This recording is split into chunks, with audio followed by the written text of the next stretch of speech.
Le laser m'a changé la vie. Salut les filles, ça fait longtemps que je suis pas revenue sur YouTube et j'ai décidé de revenir pour parler de mon expérience avec les poils et le fait d'être poilue as an Arab woman.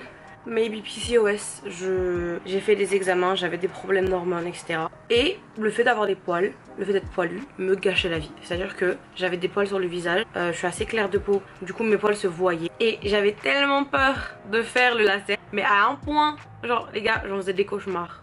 Je me disais en fait si je le fais et que ça se passe mal, je vais le regretter toute ma vie. Et en plus, ça va pousser encore pire et les gens vont le voir, donc on va me le faire comprendre. Donc c'était impossible. C'était impossible. Et en fait j'ai beaucoup fait de recherches et je suis partie chez pas mal de dermatos, enfin pas mal d'esthéticiennes qui font le laser en Corée du coup. Et je me suis dit en fait au pire des pires, ça peut repousser plus. Mais pendant au moins un certain temps ça ne me gâchera pas la vie. Donc j'ai commencé en septembre de l'année dernière, on est en mars, on est fin mars et j'ai presque plus de poils. J'ai pas fait laser, jambes etc comme tout le monde fait en général. J'ai beaucoup fait le visage. C'est à dire que là j'ai fait 4-5 séances de laser. C'est pas beaucoup.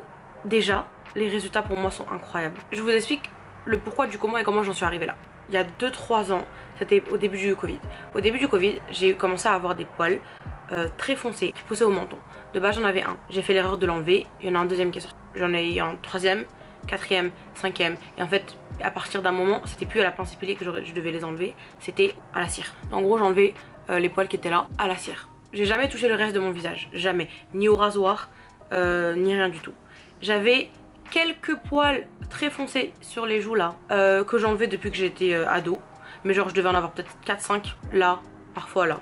Voilà, littéralement c'était ça. Et sauf que je me suis rendu compte quand j'enlevais les poils du duvet, mes poils devenaient de plus en plus nombreux et poussaient à des endroits où j'en avais pas de base. Et je peux vous dire que c'était horrible, angoissant, j'en pleurais parfois.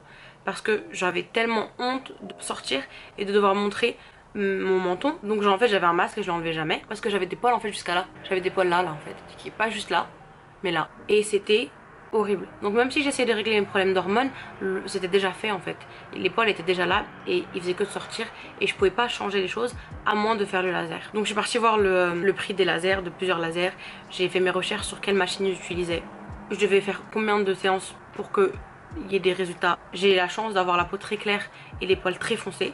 Donc apparemment j'avais le profil parfait pour que ça marche et que ça fonctionne. Et j'ai décidé de le faire. Donc j'avais déjà fait une vidéo dessus sur YouTube en plus, où je me suis dit bon vous savez quoi les gars, je vais le faire. Et même après avoir sorti cette vidéo, j'avais pas osé le faire. J'avais attendu jusqu'à la fin de l'été. À la fin de l'été, j'ai pris mon rendez-vous. Je suis partie, elle m'a expliqué et je lui avais demandé en gros mon plus gros cauchemar avec le laser, c'est que je fasse une séance. En gros il faut tout raser et que en fait après la séance mes poils repoussent beaucoup plus foncés, beaucoup plus épais et beaucoup plus nombreux. C'était ma hantise. Elle m'a dit que normalement non. Après je pense qu'elle peut pas assurer que ce soit ça, mais elle a dit que non, normalement c'était pas possible. Ils n'allaient pas pousser plus nombreux, plus épais et plus foncés. Et je me suis dit vous savez quoi, Dieu est grand, on va le faire. On le fait et on verra ce que ça va donner. Première séance, première fois de ma vie que je vois mon visage sans poils. Avant la séance on doit tout raser et elle fait la séance. Après il y a des crèmes à mettre et tout. Mais sinon j'avais plus de poils. Genre c'est à dire pour la première fois de ma vie, mais après la première séance, en gros c'est la première fois que je rasais. C'est pas à cause de la séance que j'avais plus de poils, c'est parce que c'est la première fois de ma vie que je rasais mon visage. Et quand j'ai rasé mon visage, pour la première fois de ma vie, j'avais plus de poils là et c'était déjà dingue. Après peut-être une semaine, les poils ont recommencé à pousser. Elle m'avait dit que j'avais le droit de les raser. En gros je faisais un peu genre comme du dermaplaning et en attendant la séance d'après. Deuxième séance, je commence à remarquer que j'ai des poils déjà qui ne poussent plus. Bon déjà c'était dingue. Troisième séance, j'ai des poils en fait qui repoussent bien sûr parce que là je touche, j'ai quelques poils, mais c'est des poils tellement fins que je ne les sens plus. Quatrième séance, j'ai là par exemple à cette partie du menton, je crois j'ai 3-4 poils maximum là. J'en ai 3-4. Alors que là c'était l'endroit où j'en avais le plus. Donc là j'en ai encore, je sais pas si vous voyez. Voilà, je me suis pas rasée depuis une semaine.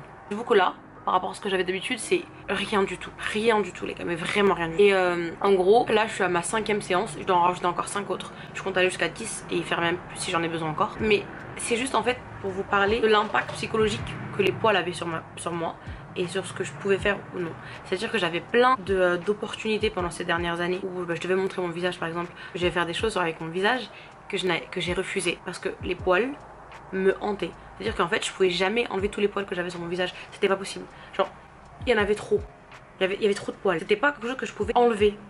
Genre même si j'en enlevais un, il y en avait un deuxième. En fait il fallait que je rase. Et moi raser c'était pas possible. C'était ma hantise, c'était le pire cauchemar. C'était mon pire cauchemar. C'était impossible. Et voilà. Je pense qu'il y a beaucoup de filles aussi qui sont aussi intéressées et qui se posent aussi beaucoup de questions. Donc il n'y a pas de problème, j'aimerais répondre à plein de questions si vous en avez. Mais personnellement, et des filles aussi que je connais, c'est un choix que je ne regrette absolument pas pour l'instant. Apparemment quand on retombe enceinte, les poils repoussent, etc. Ça c'est un problème pour un autre jour. Mais là maintenant, avec la vie que je vis maintenant, en plus la vie sans Covid, parce que du coup on n'a plus de masque, ça a changé ma vie. Et je sais même pas à quel point le laser m'a changé la vie. J'ai enfin pris confiance en moi, dans le sens où je peux montrer mon visage même de près à quelqu'un sans que je me dise en fait la personne elle voit que mes poils. Elle voit que mes poils, elle les voit noirs et elle doit se dire mais pourquoi elle est aussi poilue? C'est quoi ça? Pourquoi elle est comme ça wesh? On dirait Chewbacca. Limite c'est à moi dans ma tête, c'était ça comment je pensais. Alors que personne voyait mes poils parce que j'avais toujours un masque. Genre personne les voyait. Je sais que le laser ne marche pas pour tout le monde. Je suis pas là pour dire allez faire le laser. Tout le monde doit faire le laser. C'est absolument pas le message que j'aimerais faire passer. Mais c'est surtout pour dire que le laser match pour certaines personnes. Ça a matché pour moi. Ça peut sauver littéralement ta confiance en toi. Ça peut te sauver de gâcher plein d'opportunités dans ta vie. Et moi personnellement ça m'a changé la vie. J'en ai déjà parlé sur TikTok, j'en ai jamais parlé sur Insta. Mais moi ça m'a changé la vie. Et les filles, YouTube je parle pas souvent sur YouTube. Mais ça je me dis en fait il fallait que j'en parle parce que c'est vraiment un truc qui me touche personnellement. Et c'est un truc je sais que ça touche beaucoup de gens. Je sais que quand je faisais mes recherches, les gens parlent pas beaucoup de poils. Genre c'est très tabou. Surtout les filles. C'était des choses vraiment que je devais chercher sur internet pour avoir du contenu. Et en général c'était du contenu américain ou anglais. De filles qui montraient du coup leurs poils et comment elles vivaient avec leurs poils sous PCOS, genre kyste ovarien, je sais plus comment dire en français. Mais j'avais pas le côté français de ça dont j'avais besoin pour avoir des informations et pour me sentir mieux dans ma peau en fait. Pour me dire est-ce qu'il y a des gens qui sont comme moi en France qui font les choses pour aller mieux et pour que ça change. Et en France, quand je regardais sur internet, il y avait beaucoup le electrolysis. Je chercherai, je vous dirai. Et apparemment, c'est la seule technique pour enlever les poils permanents. C'est-à-dire, en fait, ils t'enlèvent le poil un par un. Donc, ça prend beaucoup plus de temps, c'est beaucoup plus cher. Mais c'est le seul dans le monde qui est permanent. Donc, je me suis dit, en fait, il n'y a pas ça en Corée. J'ai cherché partout. Je regardais en Thaïlande, mais il n'y en a pas en Corée. Et je vis en Corée, je compte pas aller en Thaïlande dans les prochains mois et faire des allers-retours tous les mois. Donc, je me suis dit, en fait, j'ai pas le electrolysis et j'ai que le laser. Je peux rien faire d'autre. C'est soit ça, soit je prends sur moi et je me dis un jour quand je rentrerai en France. Et c'était impossible. Moi il fallait que je vive le truc maintenant. C'était impossible. Et alhamdoulilah pour l'instant ça va les filles. Je vous tiens au courant de ce qui peut arriver dans les prochains mois, dans les prochaines années. Je sais pas comment ça va changer ma peau. Je recommanderais à des gens à qui genre le fait d'avoir des poils ça gâche la vie. Moi ça m'a changé la vie. Donc voilà. J'espère que je ferai plus de vidéos sur YouTube en ce moment. Et voilà. J'espère que vous allez bien. Je vais bien. Ramadan Mubarak. Et voilà.